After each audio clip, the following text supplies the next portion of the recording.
Hey, it's Sam from Sugar Spun Run, and today we're going to be making peanut butter snickerdoodles. Something a little bit different today. Today's recipe is a hybrid of two of my favorite cookies. They come together quickly and there's no chilling required, so go ahead and get your oven preheating to 350 degrees Fahrenheit before we begin. Next, in a large mixing bowl, we're going to start with 1 cup of softened, unsalted butter.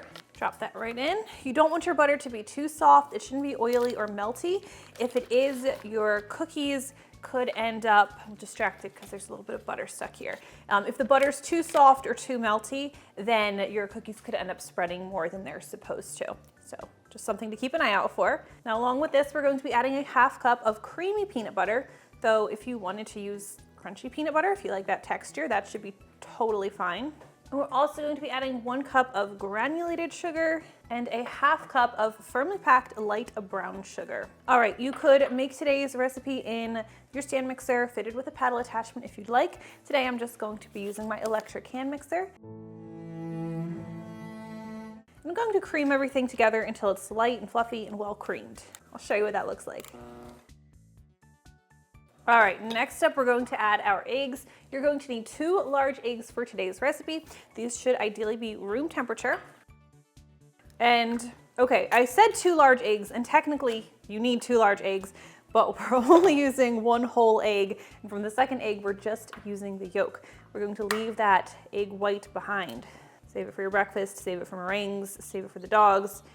But don't put it in your cookie dough or your cookies are going to spread too much. By just adding that extra yolk, we're going to create a cookie that's more soft and tender on the inside. So just the yolk for that second one. So to enrich the flavor of these cookies, we're going to add some vanilla extract, but just a small amount, just a 1/4 teaspoon.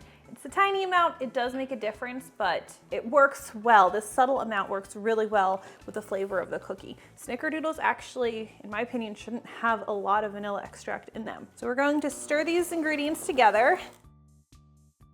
I always like to pause and scrape the sides and bottom of the bowl, make sure everything's looking well combined, which it is. So that's good.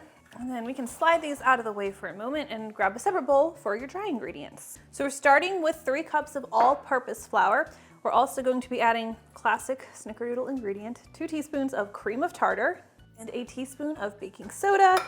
Also add 3/4 teaspoon of salt. This is just table salt. And we're going to whisk these ingredients together because we want to make sure that that cream of tartar and that baking soda and salt as well, everything is well distributed and well combined. Let's get that nicely whisked together. And then go ahead and bring back your peanut butter mixture. And we're going to gradually add our dry ingredients to our wet ingredients. So I like to do this in like 3 or 4 parts. And this is a more dry and more crumbly dough. So it's just something to keep in mind. Crumbly is probably a strong word, but it is a more dry dough. So make sure you pace yourself adding your flour. If you add too much at once, then the dough will be crumbly and more difficult to work with. So just have patience, which is not something I'm good at when it comes to cookies, but we try. And I can really smell the peanut butter. It smells so good already. And our last bit. To get all that dough out from where it accumulated in the beaters. No cookie dough left behind. And let's go ahead and do another scrape of the bowl. I want to make sure no dry pockets of flour, no pockets of peanut butter, and I want to make sure my dough is nice and uniform, which you can see this is perfect. Now, before we start baking the cookie dough, snickerdoodle cookies have to be rolled in cinnamon and sugar. So you're just going to need a 1/4 cup of granulated sugar and a tablespoon of ground cinnamon, and just whisk these together real quickly. And let's clear a little space to do some rolling. So I'm using my 1½ tablespoon cookie scoop, and I'm going to make slightly rounded cookie dough portions. We'll roll these between our palms and then roll them through the cinnamon and sugar. And just make sure you space your cookies at least 2 inches apart on the baking sheet. Now, if your dough's really sticky, your ingredients may be a little bit too warm, your kitchen might be a little bit too warm. If your cookies are spreading a lot, you can chill the cookie dough. But if everything's at a good temperature, you should be able to bake these as is. Now for the bake time, these are going to go into our 350 degree Fahrenheit preheated oven, and they're going to need to bake for 8 to 9 minutes. Now over baking these cookies is a death sentence. Even a minute or two too long is going to make them dry or crumbly, and you want a nice, soft, tender melt in your mouth cookie. So if your cookies aren't turning out like that, they are just being baked a little bit too long.